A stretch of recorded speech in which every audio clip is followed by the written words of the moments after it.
दीप्ति, हरिओम की फाइल लेकर आना।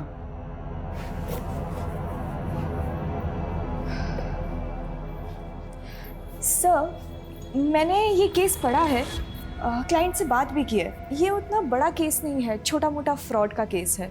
अच्छा। सर, मैं आपके अंडर 2 साल से बहुत कुछ सीख रही हूँ।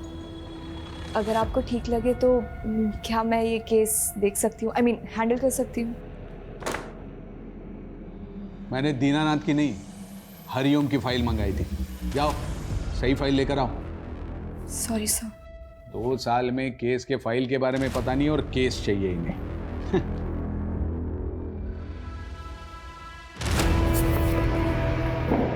लॉ की पढ़ाई का ना कोई काम ही नहीं है, बस टाइपिंग करना आना चाहिए तुम्हें, और क्या। इसी के तो पैसे कमा रही हूँ, है ना। मैं इस इंसान को ना मैं छोड़ूंगी नहीं। देखना, इसको अगर छोड़ दिया ना, मेरा भी नाम दीप्ति नहीं है, बताती हूँ मैं इसको। अरे दीप्ति बेटा, इतना गुस्सा लैपटॉप पे? गुस्सा ना पापा मैं अपने सीनियर्स पे निकालूंगी। दीनानाथ की फाइलें मंगवाई थी उसने, पर एंड मौके में मुझे नीचा दिखाने के लिए झूठ बोल दिया। 2 साल से पापा, 2 साल से असिस्टेंट के नाम पे टाइपिस्ट बना के रखा है मुझे। अरे बेटा, मैं तो कहती हूँ कि ऐसी नौकरी को लात मार दो। और वैसे भी शादी के बाद कौन सा तुम्हें नौकरी करना है, घर पे ही तो रहना है। मम्मा। हाँ, जैसे ये आपके साहबजादे पूरा दिन घर में पड़े पड़े मोबाइल से दुश्मनी निकालते हैं। अरे आप घूम फिर के हमारे पीछे क्यों पड़ जाते हैं? पापा, हमारे पास ना एक बहुत बढ़िया बिजनेस प्लान है, बस एक बार फाइनेंसर मिल जाए। कुल 5 लाख रुपए की जरूरत है। अरे एक ख्याली पुलाव से बाहर निकलो और कुछ काम धंधा करो, समझ में आया? आप लेकिन इसके साथ हमेशा ऐसे क्यों करते हैं? हाँ, जब देखो इसके पीछे पड़ जाते हैं। अरे बेटा, छोड़ना क्यों? कहीं और जाओगी तो फिर से शुरुआत करनी पड़ेगी, हैं? यहीं टिकी रहो, आखिर कुछ सीख ही रही हो ना, कुछ जा तो नहीं रहा है आपका। कितना सीखूंगी पापा, अब मुझे केस चाहिए। अरे केस भी मिलेगा, एक दिन इतना केस मिलेगा कि रातों रात तुम्हारा नाम होगा।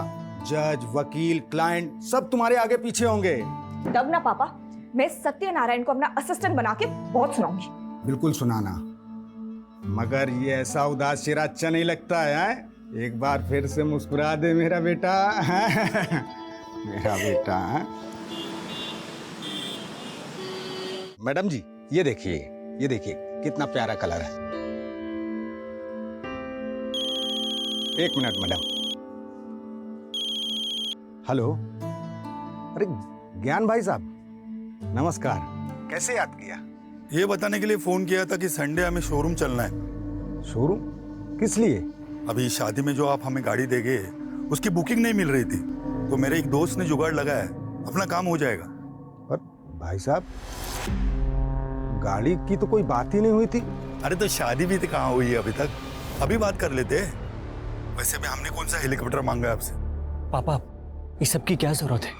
आप क्यों बेकार में उन लोगों को? तू चुप बैठ एकदम। एक तो लड़की तुझे पसंद है, इसलिए अलग जाति में शादी करने के लिए हम तैयार हो गए। अब इन्हें भी तो कुछ करना ही पड़ेगा ना। भाई साहब, इतनी महंगी गाड़ी हम कहाँ से देंगे? भाई साहब, हम गरीब आदमी हैं। अभी आप देख लीजिएगा, मुझे तो कार चाहिए, बाकी आपकी मर्जी। मर्जी नहीं, जबरदस्ती है ये। नहीं करनी है मुझे ये शादी पापा, आप प्लीज उन लोगों को जाके बता दीजिए। देखो बेटा, जिद नहीं करते हैं, फिर शादी ब्याह में तो लेन देन चलता ही है ना। सौरभ कितना अच्छा लड़का है और तुम पसंद भी करती हो। पापा, आपसे हमारे बिजनेस के लिए 5 लाख रुपए नहीं हो रहे और दी को 20 लाख रुपए की गाड़ी दे रहे हैं। हाँ, क्योंकि ये तुम्हारी तरह बिस्तर पे पड़े पड़े ख्याली पुलाव नहीं पकाती है। पापा, फाइनल है, मुझे ये शादी नहीं करनी। आप उन्हें जाके बता दीजिए प्लीज। देखो बेटा, जिद नहीं करते हैं। अब अपने पापा को देखो, पूरे जीवन भर साड़ी की दुकान में सेल्समैनी की, क्योंकि मेरा बेटा अच्छे घर जाए, हमेशा खुश रहे। पापा, मुझे ऐसी कोई खुशी नहीं चाहिए जो आपको तकलीफ दे। पागल, तुम्हारी खुशी से मुझे क्या तकलीफ होगी? हाँ, तू तो मेरा बच्चा है, मेरा बेटा है ना?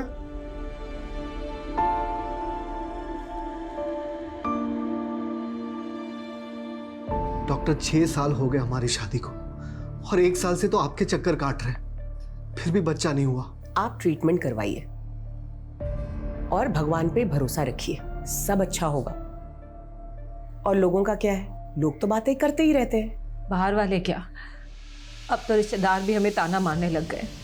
सब बोलते हैं कि सबको बच्चे हो रहे हैं, बस हमारा ही बच्चा नहीं हो रहा। हम जब मर जाएंगे तो हमारी चिता को आग लगाने वाला भी कोई नहीं होगा।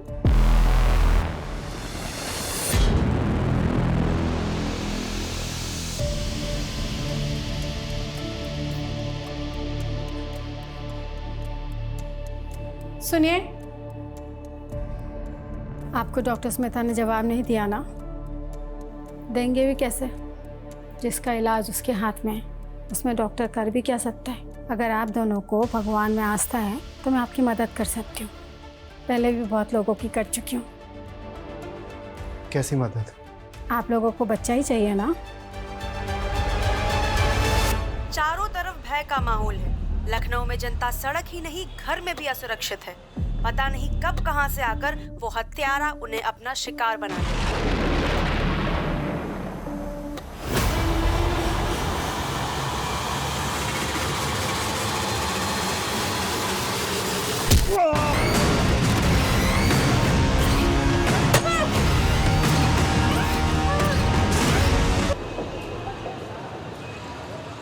सर, मेरे पापा कल दोपहर 2 बजे घर से निकले थे और अभी तक नहीं लौटे। उनका फ़ोन भी स्विच ऑफ है। हमने हमारे रिश्तेदारों से, उनके दोस्तों से, वो जहाँ काम करते हैं वहाँ भी हर जगह पता किया, पर वो कहीं नहीं मिले। मुझे उनके लिए बहुत डर लग रहा है सर। अभी तो 24 घंटे हुए नहीं है। आप एक काम कीजिए, 24 घंटे के बाद आइए। सर, मेरा नाम एडवोकेट दीप्ति वर्मा है। अगर आपके इस 24 घंटे की टाइमलाइन के चलते मेरे पापा को कुछ हुआ ना, तो याद रखिए आपको इसका जवाब कोर्ट में देना होगा। देखिए, 24 घंटे के पहले मिसिंग कंप्लेंट लेना बनता तो नहीं है, लेकिन फिर भी मैं लिख लेता हूँ।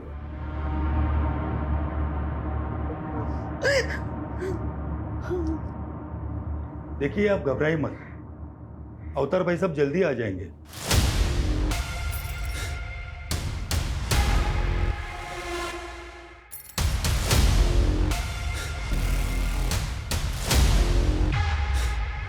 ये सब ना आपकी वजह से ही हुआ है।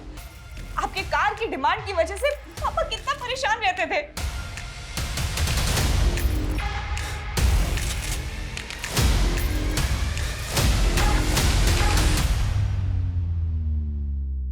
इस लड़के से शादी करना चाहता था। इसे बोलने की तमीज भी नहीं है। चल भाई साहब। अंकल, आप ठीक तो है ना? आप ठीक तो है? क्या हुआ? स्टॉप। तलाशी लो, पूरे घर की तलाशी लो।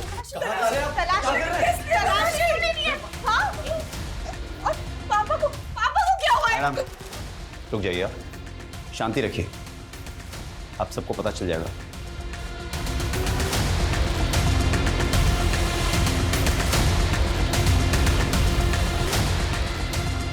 सर, ये गोल्ड और बेल्ट लगा पैसा और घड़ी मिली सर। एविडेंस को सील करो और इसे वापस जीप पे डालो। सर, क्या चल रहा है ये? क्या चल रहा है? पापा को कहाँ लेके जा रहे हैं आप? कुछ बताएंगे आप हमें? मेरे पापा को क्यों पकड़ा हुआ है आपने? आपने उस हत्यारे के बारे में तो सुना होगा ना, जो लखनऊ में इनोसेंट लोगों को मारकर लूटपाट कर रहा है। वो सीरियल किलर। करेक्ट, और वो सीरियल किलर कोई और नहीं, आपके पापा हैं। कुछ भी बोल रहे हैं आप। मेरे पापा एक शरीफ सीधे साधे इंसान ने 7 मर्डर खुद कबूल किए हैं, पिछले के हैं, जो आपके घर से बरामद हुए। मेरे पति ऐसा नहीं कर सकते। आपको कोई गलतफहमी हुई है। सर, आपको कोई आप मेरे पापा को ऐसे नहीं लेके जा सकते।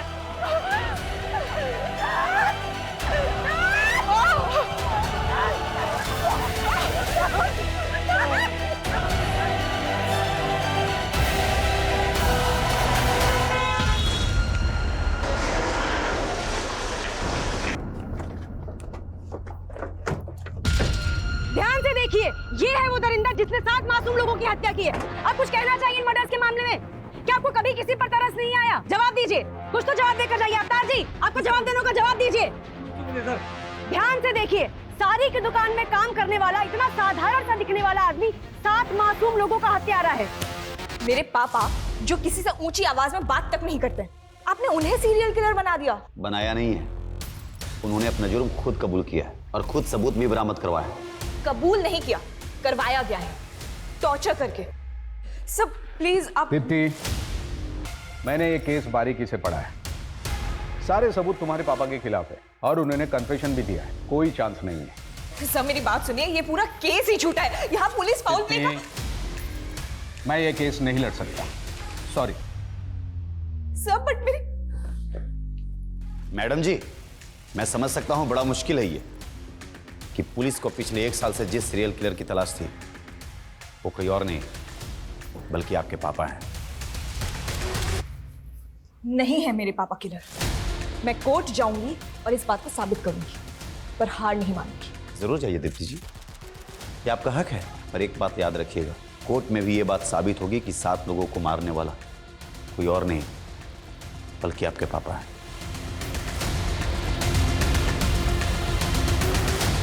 दीप्ति जी, क्या आपको कभी एहसास हुआ कि आपके पापा एक सीरियल किलर हैं जिन्होंने इतने लोगों की हत्या करी है? क्या आपको कभी उनसे डर लगा? दीप्ति जी, उन्होंने खुद अपना जुर्म कबूल किया है, कोई बड़ा वकील उनका केस नहीं लेगा। क्या करने वाली आप? क्या सोचा है आपने? क्या होगा आपका अगला मूव? बोलिए मैम, बोलिए। दीप्ति जी बोलिए। दीप्ति जी कुछ तो बताइए। जैसा कि आप देख रहे हैं, दीप्ति जी अभी तक इस केस में कुछ नहीं बोल रही हैं। कोई बड़ा वकील इनका केस नहीं लेगा। आगे क्या करने वाली है भी किसी को नहीं पता, पर हम आपको सारी अपडेट्स देते रहेंगे।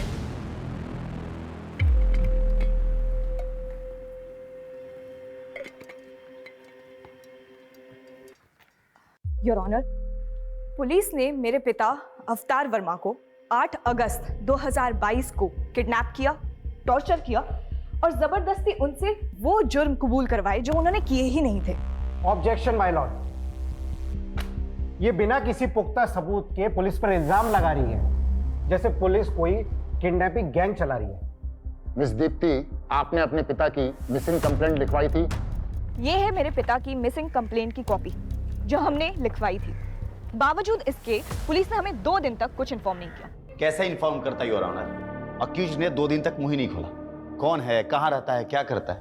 2 दिन तक वो मेरे पिता से उनका नाम, पता, ये सब जानने के लिए उन्हें टॉर्चर करते रहे। जब पुलिस मेरे पिता को घर पे लेके आई थी तो उनकी क्या हालत थी, वो अपने पैरों पे चल भी नहीं पा रहे थे। कौन है आपका गवाह? माय लॉर्ड, मैं कोर्ट को उनकी लिस्ट दूंगी, पेशी करवाऊंगी उनकी। दीप्ति जी, कोर्ट में मनगढ़ंत कहानियां नहीं, सबूत चलते हैं जो अवतार वर्मा के खिलाफ पुलिस के पास है और जो कोर्ट में पेश किए गए। कौन से सबूत? वो गोल्ड क्यूब, घड़ी, पैसे जिसमें खून लगा हुआ था, जो खुद पुलिस ने हमारे घर पे प्लांट किया है, क्योंकि ऑनेस्टली ना उनके पास फॉरेंसिक टीम थी और ना ही सर्च वारंट। सर, वारंट और फॉरेंसिक रिपोर्ट के लिए हमने बोला था, लेकिन उसमें लेट होने वाला था। हमें एविडेंस को सिक्योर करने थे और डर था कि एविडेंस के साथ छेड़छाड़ की जा सकती है। अच्छा, इसीलिए उनको पूरे परिवार को हॉल में बंधक बनाना पड़ा और पुलिस खुद बेडरूम में जाके सबूत लेके भी आ गई। एविडेंस कलेक्शन की कोई रिकॉर्डिंग नहीं की गई। सर, रिकॉर्डिंग भी की है और कोर्ट में सबमिट भी किया है। आई ऑब्जेक्ट योर ऑनर, यहाँ जिस रिकॉर्डिंग की बात हो रही है वो पुलिस ने खुद की है, किसी ऑथराइज्ड वीडियोग्राफर के थ्रू नहीं हुई है। वाह दीप्ति जी वाह, कभी आप कहती है कि रिकॉर्डिंग हुई नहीं है, फिर आप कहती है कि पुलिस ने रिकॉर्डिंग कर ली है, ऑथराइज्ड वीडियोग्राफर ने रिकॉर्डिंग नहीं की। आपका ऑब्जेक्शन किस बात पे है? वीडियो की क्वालिटी पे? क्या अच्छा नहीं दिख रहा है? दीप्ति जी, अगर हम मान भी ले कि आपके पिता इनोसेंट हैं, फिर भी पुलिस के पास क्या कारण है कि वो उन्हें झूठे केस में फंसाएगी? अपने रेपुटेशन को बचाने के लिए। हम सबको पता है पिछले 1 साल से पुलिस किलर को नहीं पकड़ पाई है।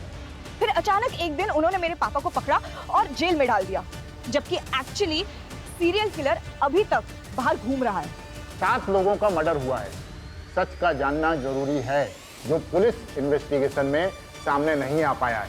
ये कोर्ट ऑर्डर देती है कि इस केस की जांच क्राइम ब्रांच से करवाई जाए ताकि सच जनता के सामने आ सके। Court dismissed. पुलिस की साख जो पहले से दांव पर थी, कोर्ट के फैसले से उसे बड़ा झटका लगा है। सीरियल किलर केस जांच में गड़बड़ी के आरोप के बाद केस क्राइम ब्रांच को सौंप दिया गया है, इस उम्मीद के साथ कि सच सामने आएगा।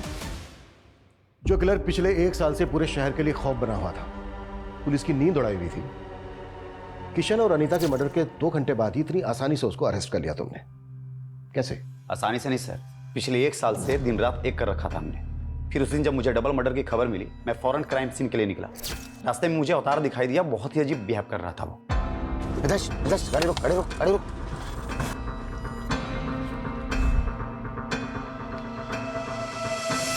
उसके कपड़ों पर खून लगा हुआ था।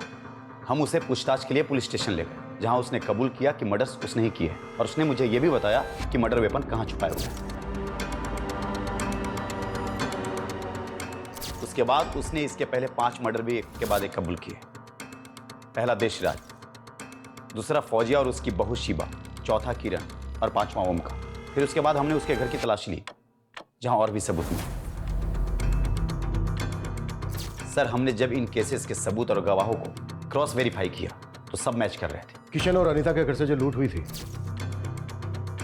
वो सारा सामान मिला? उसने सिर्फ ये बताया कि उसने गहने चुराए थे, तो वो भी भागते वक्त कहीं रास्ते में गिर गए। पर उनके घर से तो अच्छी खासी लूट हुई थी और उसने सिर्फ गहने कबूल किए और तुमने बड़ी आसानी से उस पर यकीन कर लिया।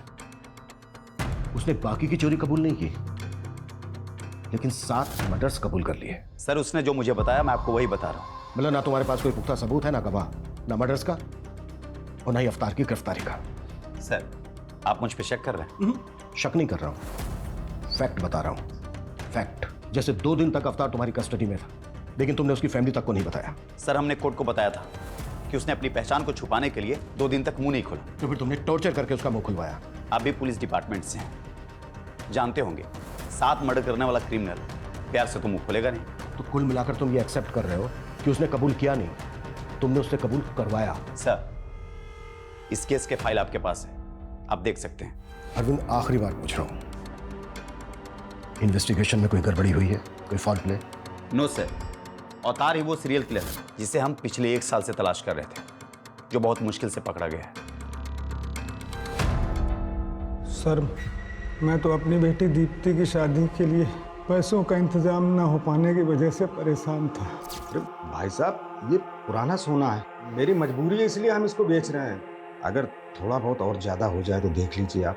नहीं, इससे ज़्यादा नहीं हो सकता। सर, मैं भाग नहीं रहा था, मैं तो परेशान होकर रोड के किनारे बैठा था, तभी इंस्पेक्टर साहब की गाड़ी वहाँ पे रुकी। हेलो, यहाँ क्या कर रहा है? कुछ नहीं साहब, वो थक गए थे तो बैठ गए यहाँ पे। घर किधर है तुम्हारा? साहब, यहीं पास में है आगे। चल बैठ गाड़ी में, मैं भी उधर ही जा रहा हूँ, छोड़ देता हूँ तुम। जब उन्होंने आपको पकड़ा तो आपके कपड़ों पर खून लगा था। किशन और अनीता के खून से सने वो कपड़े उन्होंने हमें दिए हैं, तो फिर वो खून कहाँ से आया? सर, ये तो हमें नहीं मालूम सर। वो मुझे पकड़ के थाने ले गए और वहाँ उन्होंने हमारे सारे कपड़े उतरवा दिए और साहब 2 दिन तक हमारे साथ मारपीट करते रहे। बोले कि मैं जो कहता हूँ वो कबूल करो। चल, पैंट खोल। अरे साहब,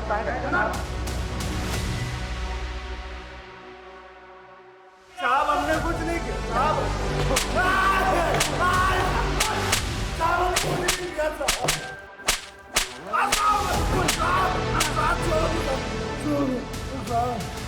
अबे कबूल कर ले, वरना यहाँ से जिंदा नहीं जाता। अगर मैं कबूल नहीं करता तो सच में वो मुझे जान से मार देते साहब।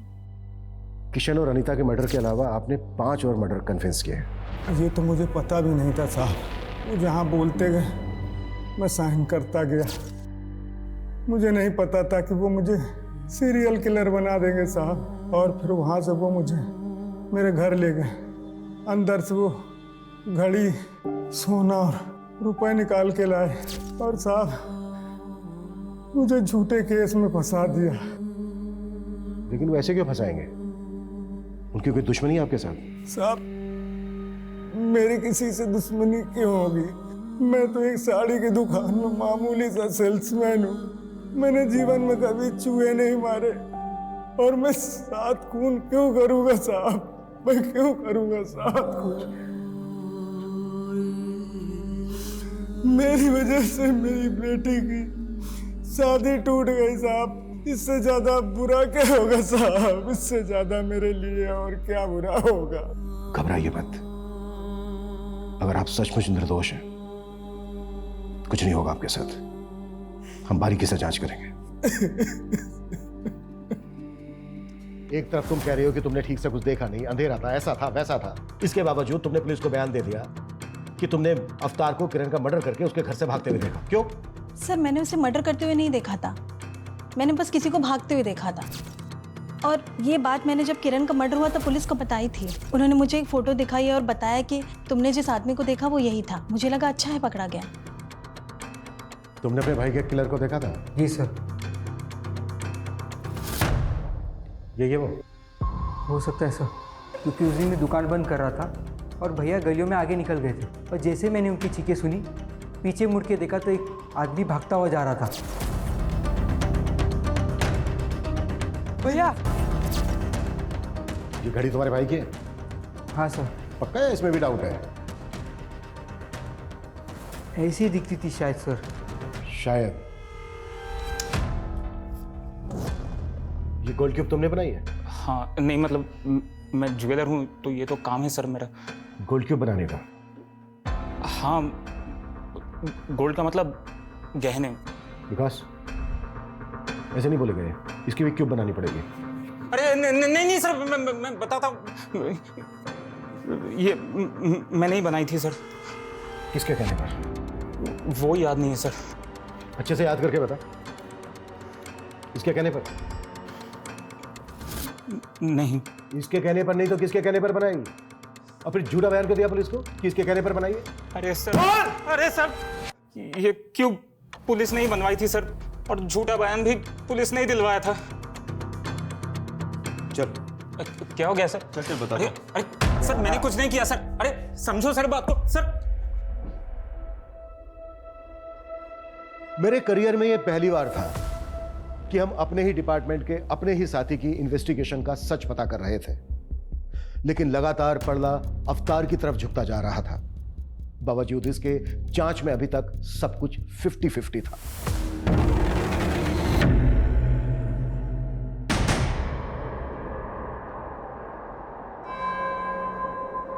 किशन, अनीता के मर्डर केस की इंफॉर्मेशन तुम्हें किसने दी? ऑफिशियल या फिर कोई पर्सनल सोर्स था? उससे क्या फर्क पड़ता है सर? बताता हूं।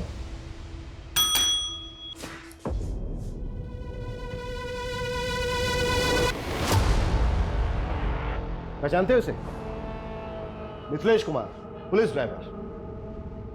इसने पुलिस को इन्फॉर्म करने के बजाय अपने पर्सनल नंबर से तुम्हारे पर्सनल नंबर पर कॉल करके मर्डर की इन्फॉर्मेशन दी। मिथिलेश कुमार उर्फ तुम्हारा ड्राइवर, मिथिलेश कुमार उर्फ विक्टिम अनीता का मुंह बोला भाई।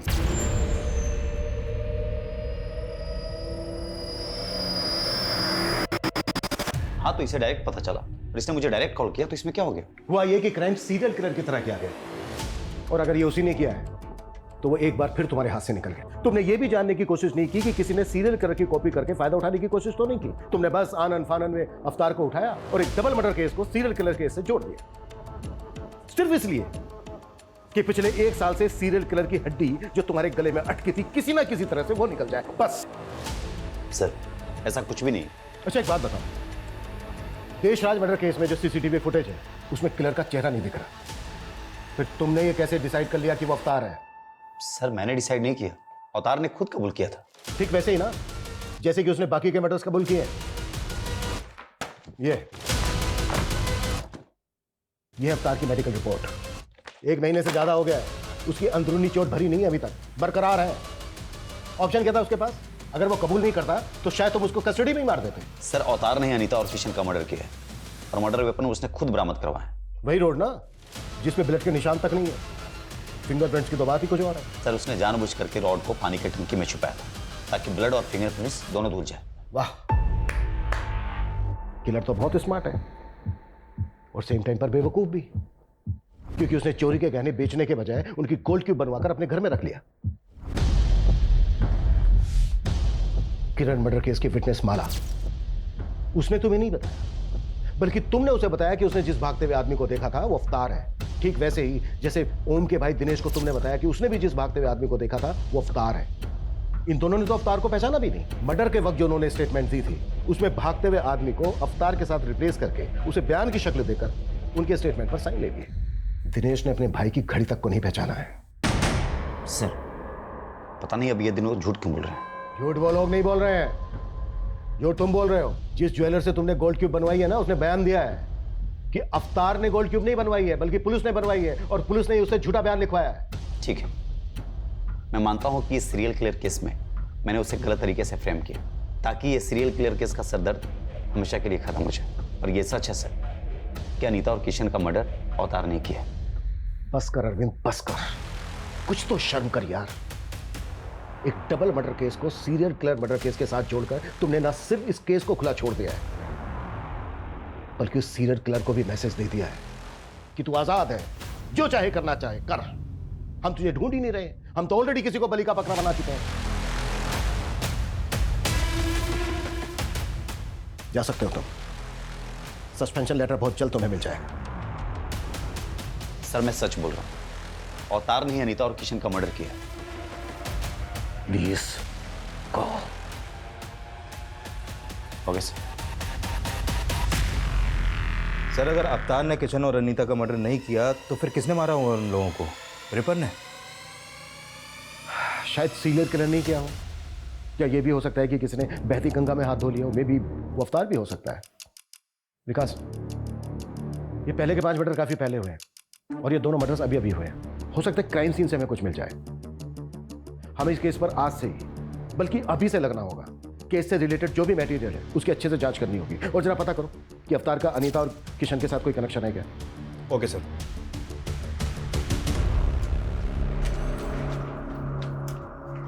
गर्मा गर्म पकौड़े। ओह वाह। नो, हाथ गंदे हैं ना, पहले हाथ धो लो।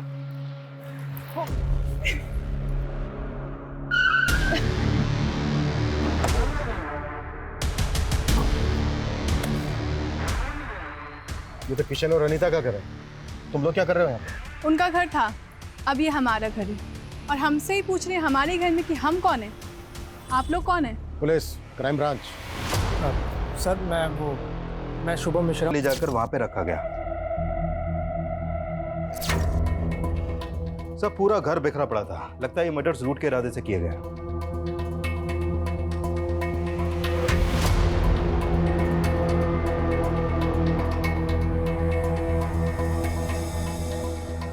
बॉडीज को तुम लोगों ने पहले देखा था? जी। क्या टाइम हुआ था तब? यही कुछ 11:30 के आसपास का।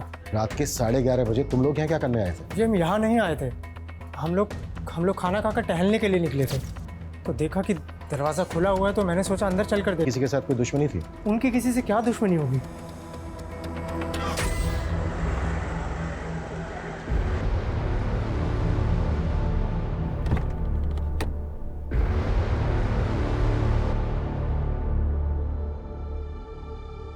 सर, अवतार जी कैसा महसूस कर रहे हैं आप घर वापस आकर? घर आकर और परिवार के लोगों से मिलकर बहुत अच्छा लग रहा है। सब आपके खिलाफ थे, पर आपकी बेटी ने आप पर भरोसा दिखाया। कुछ कहना चाहेंगे दीप्ति जी के बारे में? मैंने तो उम्मीद ही छोड़ दी थी, लेकिन मेरी बेटी दीप्ति ने मुझे बचा लिया, वरना मैं तो जेल में पड़े पड़े मर ही जाता। दीप्ति जी, पापा हमेशा से कहते थे कि मुझे एक बहुत बड़ा केस मिलेगा, पर मुझे नहीं पता था कि मैं पापा के लिए केस लड़ूंगी।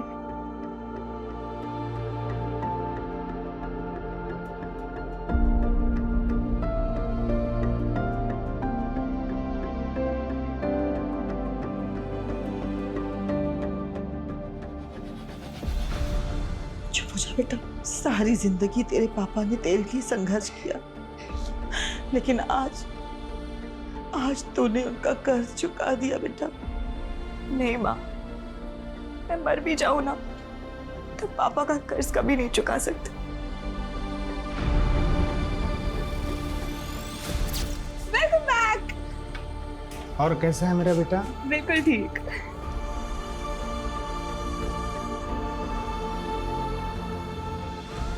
आज आने में आपने कुछ ज्यादा देर नहीं कर दिया? हाँ, कुछ आज एक्स्ट्रा काम था इसलिए थोड़ा लेट हो गया। वैसे पापा, सैटरडे संडे को आपको ऐसा क्या काम होता है? बेटा वही काम बेटा जिससे कुछ एक्स्ट्रा पैसे आ सके, ताकि हम आपको एक बड़ा वकील बना सकें। सर ये किशन का भाई शुभम और उसकी पत्नी कुछ टेढ़ी खीर नहीं लग रहा है? टेढ़ी खीर तो है। इन दोनों पति पत्नी के बारे में पता करो। Okay sir. एक बात मुझे बहुत परेशान कर रही है। क्या सर? अगर अवतार सीरियल किलर नहीं है तो इसका मतलब यह है कि सीरियल किलर अभी भी आजाद घूम रहा है और वो किसी और को भी अपना अगला शिकार बना सकता है।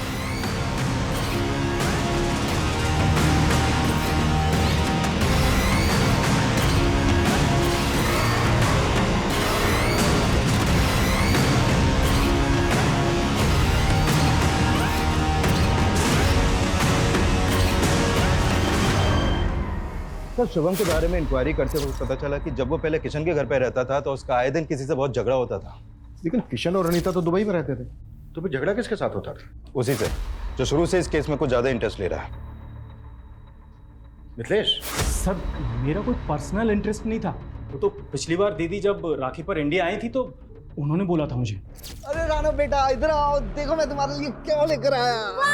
थैंक यू ताऊ जी। एक मिनट, ये गिफ्ट तुम्हारी है? हाँ। नहीं तो भैया जब हम दुबई में हो ना तो आप यहाँ पर चक्कर लगाते रहा करो। अरे शुभम रह तो रहा है यहाँ पर। यही तो दिक्कत है कि वो रह रहा है। मुझे तो डर लग रहा है कि हमारे जाने के बाद वो इस घर पे कब्जा कर लेगा। अनीता के फ्रिज में चिकन था, ये पता है तुम्हें? हाँ सर, वो मेरे सामने ही सीज किया था उन्होंने। फॉरेंसिक की रिपोर्ट में आया है कि उस चिकन में जहर मिला था, चूहे मारने की दवाई। और तुम और अरविंद तो अवतार को सीरियल किलर बना रहे पर तुले हुए थे। आई एम श्योर वो रिपोर्ट किसने देखी तक नहीं होगी। लेकिन सर वो चिकन तो दीदी जीजाजी ने नहीं खाया था। ये तुम्हें कैसे पता? क्योंकि उसी रात दीदी ने मुझे फोन कर चिकन खाने के लिए बुलाया था। व्हाट? अनीता तुम्हें जहर देकर मारना चाहती थी? हो सकता है सर दीदी को पता ही ना हो कि चिकन में जहर है, क्योंकि वो चिकन दीदी ने नहीं बनाया था। फिर देकर गया था। कौन देकर गया था? सर आप किसकी बात सुन रहे हैं? मुझे तो लगता है कि इसी ने मेरे भैया और भाभी को मारा है और अब मुझे जेल भिजवाकर इस घर पर कब्जा करना चाहता है।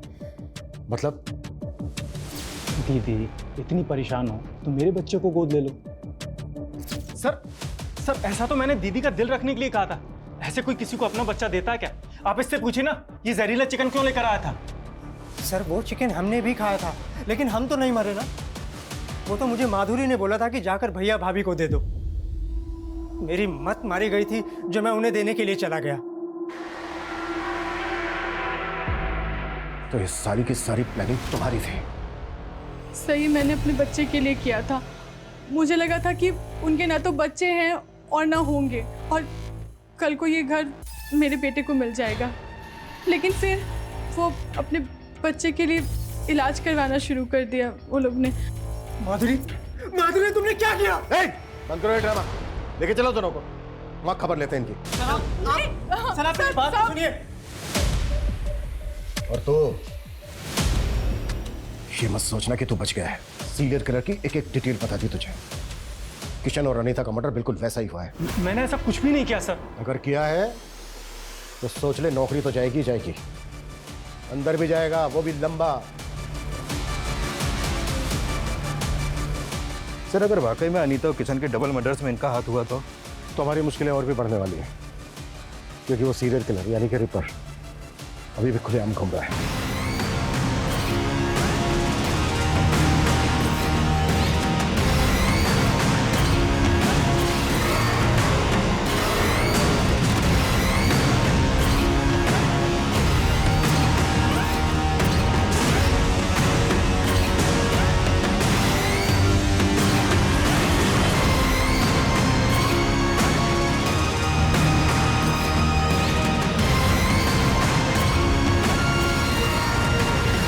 शुभम और माधुरी के पास मर्डर का मोटिव है और उस रात की इनकी एक्टिविटी से भी लग रहा है कि ये लोग मर्डर कर सकते हैं, लेकिन अभी तक इस बात पर अड़े हुए हैं कि इनका इस मर्डर में कोई हाथ नहीं है। शुभम और माधुरी तो सस्पेक्ट हैं, लेकिन हमें मिथिलेश को भी ध्यान में रखना होगा। एक बात मेरी समझ में नहीं आ रही है कि उन्होंने एक रैंडम आदमी अवतार को ही क्यों अरेस्ट किया? सर अवतार के बारे में कुछ और भी बातें पता चली हैं।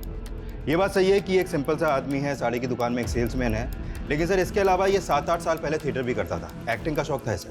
सैटरडे संडे इसके शो भी होते थे, लेकिन सर ये एक्टिंग में कुछ खास अच्छा नहीं था, इसलिए एक्स्ट्रा अर्निंग के लिए मेकअप आर्टिस्ट बन गया।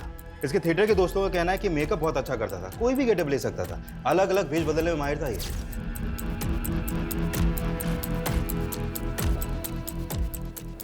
सर आपने अभी की ब्रेकिंग न्यूज देखी? क्या न्यूज है? जैसी करनी वैसी भरनी का ताजा उदाहरण है लखनऊ सीरियल किलर केस का मामला। जब वो दबे पांव अपना अगला शिकार करने जा रहा था, लोगों ने उसे देखा और उन्हें शक हुआ।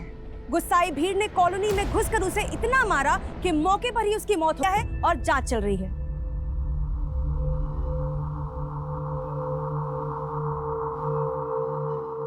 सर ये तो बच्चा है, माइनर है। इसकी हालत देख के लगता नहीं है कि ये किसी बच्चे को भी कंट्रोल कर सकता है। सर मुझे लगता है कि भीड़ ने गुस्से में आके फिर एक बच्चे की जान ले ली। सिचुएशन को कंट्रोल करना पड़ेगा। इस रिपर ने पूरे शहर को पैनिक कर दिया है। लोग इतने डरे हुए हैं कि किसी की भी जान लेने पर उतार हुए हैं। Excuse me sir. Hello sir, Anita और किशन के कॉल रिकॉर्ड आ गए हैं। उनके कॉल रिकॉर्ड में किसी बाबा का नंबर तो नहीं मिला है, लेकिन एक नंबर है जिस पर मर्डर वाले दिन किशन ने कई बार कॉल किए हैं और लास्ट कॉल रात 11 बजे के आसपास हुई है। कौन है वो? राधा। सर ये उसी क्लिनिक में नर्स है जहाँ पर किशन अनीता का इलाज करवा रहा था। सर इस राधा के टच में एक बाबा भी है और इनके कॉल रिकॉर्ड के अकॉर्डिंग मर्डर वाली रात इन दोनों की लोकेशन किशन के घर के आसपास की थी। दोनों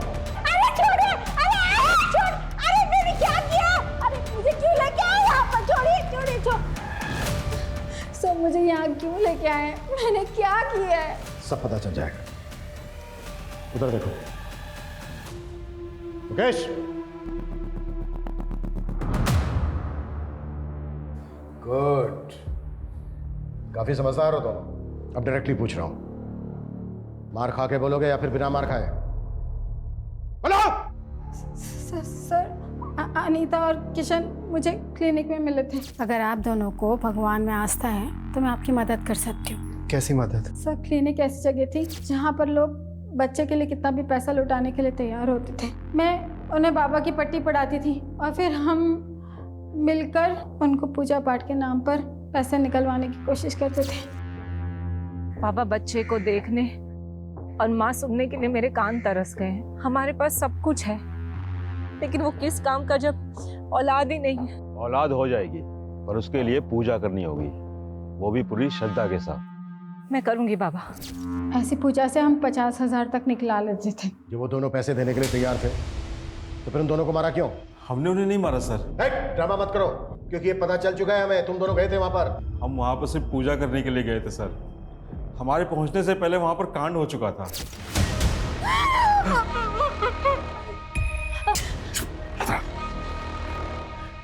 पागल हो यो, जो होना था वो तो हो चुका है, हम खाली हाथ क्यों जाएं?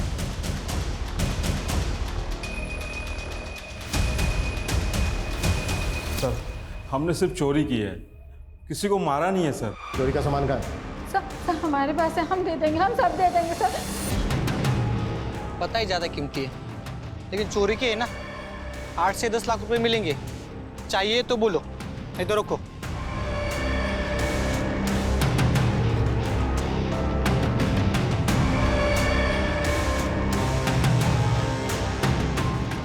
सर खबरी ने टिप दिया, अनीता की सोने की चूड़ियां चोर बाजार में बेची गई हैं।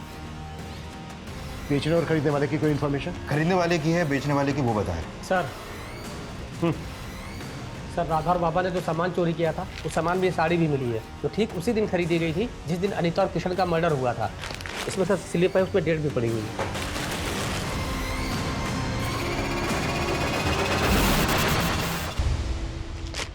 हाँ सर, ये साड़ी हमारी दुकान से खरीदी गई है, लेकिन इसका फॉल लगाने के बाद घर भेजनी थी, इसलिए उस दिन दुकान बंद होने के बाद हमने भेजी थी। दुकान कब बंद होती है आपकी? दुकान 9 बजे बंद हो जाती है सर, लेकिन सब समेटते समेटते 10 बज जाते हैं। इस साड़ी को देने कौन गया था?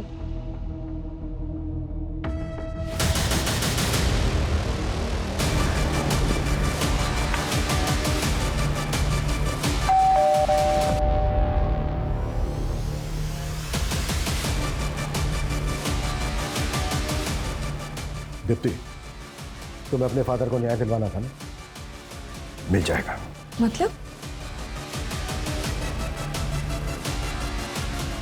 मतलब ये खुद बताएंगे।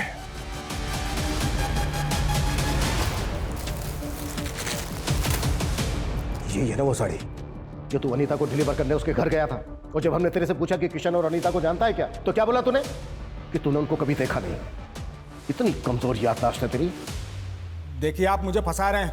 मैं मीडिया में जाके बोलूंगा कि आप लोग मुझे जबरदस्ती। अभी बाहर मीडिया से जाकर मैंने बोल दिया ना कि ये सारी की सारी प्लानिंग तेरी बेटी की थी। तो जितना टाइम लगा है ना उसे अपना नाम बनाने में, उससे कहीं कम टाइम लगेगा उसका नाम खत्म होने में। अब बोल, अकेले जेल जाएगा या फिर अपनी बेटी के साथ? दीप्ति, दीप्ति मेरी बेटी मेरी जान है। उसके लिए एक बड़े घर का रिश्ता आया तो मुझे लगा कि मेरी बेटी बड़े घर जाएगी तो जीवन भर खुश रहेगी, पर उन्होंने शादी में 20 लाख की कार मांग दी। मैं बहुत परेशान था, कुछ समझ में नहीं आ रहा था। फिर सेठ जी ने ये साड़ी डिलीवर करने के लिए दी और मैं सोचते सोचते कब वहाँ पहुँच गया। मैडम जी, ये आपकी साड़ी एक बार ठीक से चेक कर लीजिए। तभी मेरी नज़र उन गहनों में पड़ी।